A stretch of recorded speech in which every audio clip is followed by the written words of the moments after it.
Greetings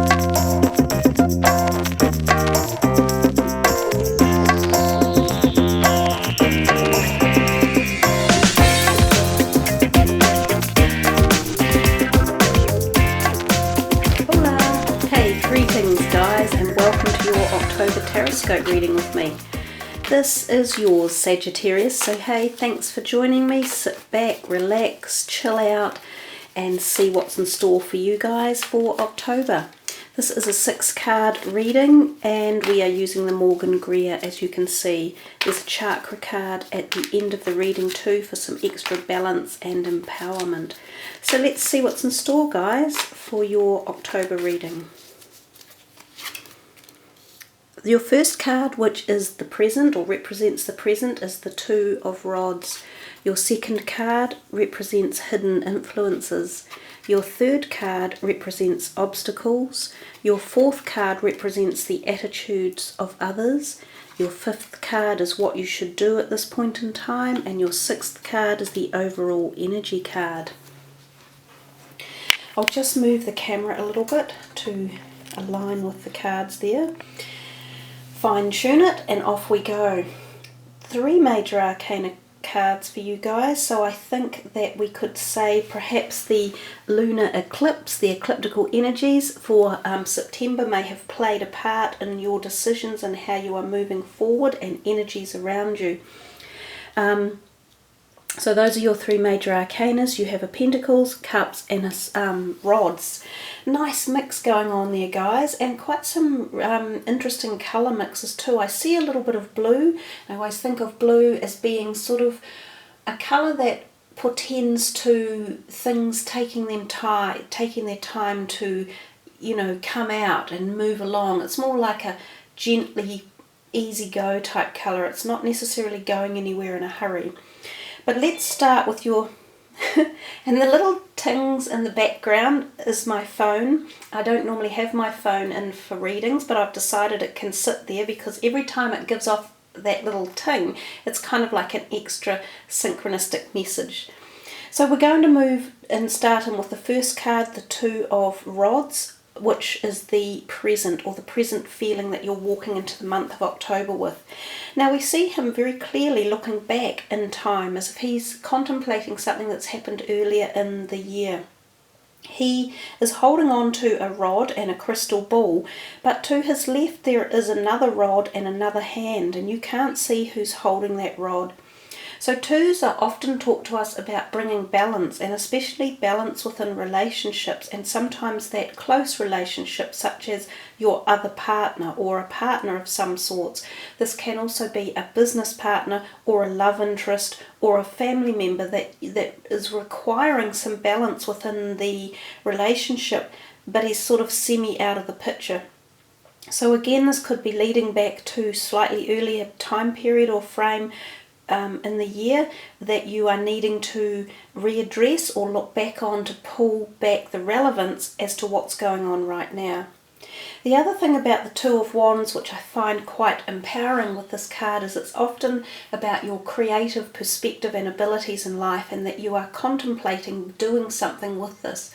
So this card can often turn up when there are times of new enterprise around you, and this can be new career moves or changes within the establishment you are already working in. It can also be just a time where you suddenly get a creative passion and inspiration to reignite previous enterprises or projects that you had been doing, and you get this kind of like vavoom energy. They're always great cards, the rods. They're often about this passion, fire, and instigation and moving in a direction, and of course they exude your own very fire energy. So that's the present feeling. But remember, the twos do talk about balance and sort of being reasoning in situations. So bringing both sides of the picture into the story and cohesively listening and balancing out possibilities and directions. We move to that second card and we see the Seven of Cups. Now the second card is hidden influences, and it's very interesting that it's hidden influences because this is the card of exactly that. So that matches pretty powerfully. I think what it's telling you guys is there may be many attractions and excitements and, rah-rah and hoo-ha going on in your life at the moment, and there's this wonderment and desire and passion and all sorts of opportunities around you. Now, some of them will not be to your benefit, they will be to your detriment, and you must choose carefully which one you are going to move forward with in the way of a project or decision or relationship as well. So think carefully. When in fact you have both cards that create the feeling of hidden agenda. This is one of them and this is another one. So both of these cards tell us to be careful about the people we have around us, the information we pass out in particular, to not sign documents that look a bit dodgy or are not legal or above board. Be very careful if you are uplifting new contracts or giving your information across about your banking or your private IT information that you don't want leaked out.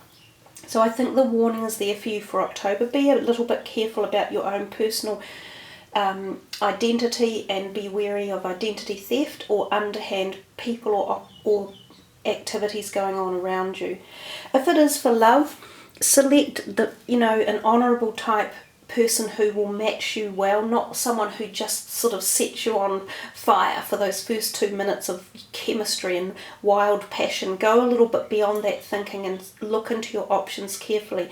It appears that you may have quite a lot of options because the overall energy card is this High Priestess, and she is also very much about sexuality and fertility and conception and ideas and creative power and force. So I think it is a creative, forceful month, and there is a lot going on, and you have a lot of people and attraction and energy around you. Not surprising, Sagittarians often do anyhow. They're known as the travellers, and they're known as the seekers of esoteric knowledge as well. So a lot of these cards fit that category. You have here the third card, which is the obstacles, and so this is things that are pulling you up a little bit. Now the Emperor is often another fire sign and often associated with the Aries energy. So sometimes it's something that will evolve or has been going on since the Aries time frame, which is usually March or April. So whether or not there was a project at around about that time that you were contemplating or started up or activated, there could be something around that again that is either coming to fruition or being perpetuated one way or another. The other thing about the Emperor card is, for some of you, he may well be an older person and possibly an Aries who you meet and have quite a strong attraction to. It can be a sexual relationship, and given that this High Priestess is right under it, there is definitely a sexual energy or synergy involved in this potential relationship. He can also be a mentor, someone that you would go to if you were seeking perhaps legal advice or advice on how to do things properly. So he's a good person to have in the middle of the reading, but remember, he's an obstacle. So somehow he is creating a degree of friction one way or another. So whether or not he turns up when you didn't want him to for some reason, or he's giving you advice that you don't want to hear, and so you view him as a potential obstacle. But he can be a very worthy person to have around because he talks logical sense, and he could be showing you some of these hidden agendas that you need to avoid. So perhaps he is worth listening to. We come to the fourth card and we see here the attitudes of others. Now again, this is a lovely card in this particular area. She is the Nine of Pentacles, and she exudes financial stability and opulence. She has this calmer and presence about her, again a degree of sexuality and physical attraction. She often hosts elaborate events, or she is the type of person who can be arranging functions. So someone that you might either go to for having something arranged, like a wedding or a 21st or an engagement or a social event or outing or travel plans, or she could be one of your very dear friends who you engage with, and she creates this just connection and vibe. She can be a person that can lead you to others with her networking of friends and her sensuality and just the connection of her presence and being. She's also possibly the type of person who has something to do with your finances. So whether she is an employer or she's a business cohort, or she may be someone who is enhancing your finances one way or another. It may not be just a person, but it could be the energetic pattern in your life at the moment suggesting that your finances are in a very good position and that they are glowing and doing very well. We come to the 5th card, which is another of the major arcanas, and it says what you should do at the moment in this month of October. Now the moon is one to watch out for. So when it says what you should do, it's kind of, the moon talks to us very much about connecting with our psychic abilities and our psychic powers, clairaudience, sentience, and energetic things like that. It also talks to us about the dreamscapes and connecting at astral planes, meditation, getting into the spiritual realm, reconnecting with your spirituality, and so does, of course, the High Priestess. These two are very connected when we talk about the spiritual realm. It may pay you to be listening to your dreams or to take up a dream journal. You may get some sort of really succinct messages or some connection that gives you a kapow effect and revitalizes you or takes you in a new direction. What it also tells me is that there are people possibly out there that you need to avoid, and there are situations that you need to avoid as well. So you need to be wary, open, and watching things, especially at the dark of night and especially with foreigners. And sometimes there can be Scorpios type energy involved, or even Cancer type people involved. So somehow those people may not be the best for you at this point in time. Have your wits about you and keep yourself protected, and watch out at night and in situations where you perhaps shouldn't be somewhere or where it's not that safe. So those are some of the messages of that card. We come to here the overall energy card for the month, and it is the High Priestess. We see with her ecliptical moon, and we see this big moon over here as well. So the moon has played a role in getting you to where you are in October, and the energies that you are working with and the directions you are heading. The eclipses are powerful. These ones in September have been particularly powerful. Some of us will feel great energetic pushes, and some of them can be against what we would normally be doing, so heading us off in new directions. It's kind of like a birth. It's like a birthing of something new. She has her foot on that ecliptical moon, so there could be something about it connecting you with your grounding or de-grounding you one way or another. She also holds on here the Torah, the esoteric knowledge of life. She's a powerful woman full of deep wisdom, and especially spiritual and philosophical and esoteric wisdom. She's in a phase of learning a lot about herself and the universe and how it functions. There is also a degree of a succinct sexuality going on here at the physical plane, so there may be some very vivid and active physical liaisons for some of you, sexual, and there may also be some of you who find yourself in a very fertile period. This is the card of fertility, so this is also a period of conception. Now, conception of a physical form such as a new baby coming in, but also conception of ideas, relationships, creations, everything along that realm. It's a powerful card, and it's all about new birth and new opportunities and connecting at your soul level. So Sagittarians, a really powerful reading for you guys, with a lot of positivity and a lot of things happening and people around you and stuff going on. So I think October has lots of fun activity and lots where you need to keep your eyes and your wits about you as well. So let's move into the chakra energy card and see what's in store for you. And because I think of you guys as the December type period of the year, the 12th month, we will take from the 12th card down. So let's see what's in store. Just shuffle them again. This is for Sagittarius. Okay.